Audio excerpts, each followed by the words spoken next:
All right, smoke from the Sneaky Nyx Assassins in the mid lane. And where are they headed with it? Looks like they'll move back into their jungle. PPD will be on the high ground. He sees an illusion. He gets pinged out, and he'll just back up to rendezvous with his buddies, but he'll get glimpsed into a kinetic field, static storm, and it looks like it'll be rough for him to survive. It certainly will, but the relocate is there. They'll clean up the Ogre as well as the Disruptor. And now Fear on the defensive will try to back things out as the rest of EG start to group up around the mid lane. If Sna are not careful and perhaps overcommit, they may get punished. Mike looking for a lasso onto Zai. Won't be able to find it. Z tethers away. Meanwhile, on the other side of the fight, Disruptor gets set up on by Universe. The follow-up damage is there. The Earth Spike will bring him down. TB takes a 2x Bloodlust. PPD will get finished off. Compliments of that Terra Blade, but now Arteezy, as we've seen him do. The Glyph will be forced out. Tower goes down to half health, and they retreat right as Mike comes in looking for the lasso.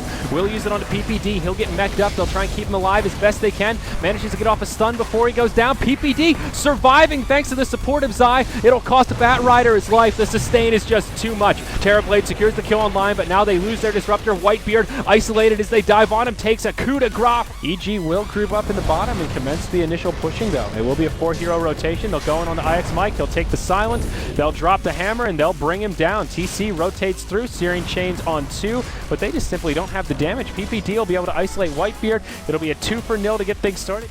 Smoke from EG, and now Fear has moved into the Skull Basher. So going for the Bash proc and a bit of RNG there. Up top, Arteezy will get caught inside of Searing Chains. BKB comes out. Ush and TC in pretty deep as the wraparound is ready to commence.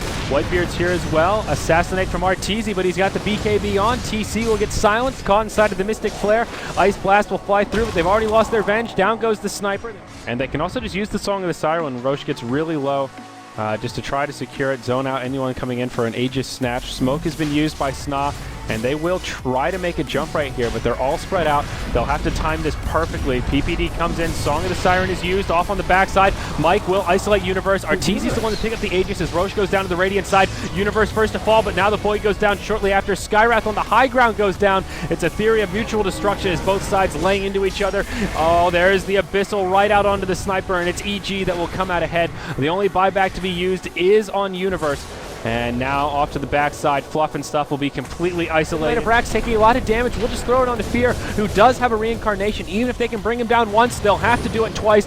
Lane creeps from the top lane, pressing forward. Mike caught inside of the Mystic Flare, and it'll bring him down.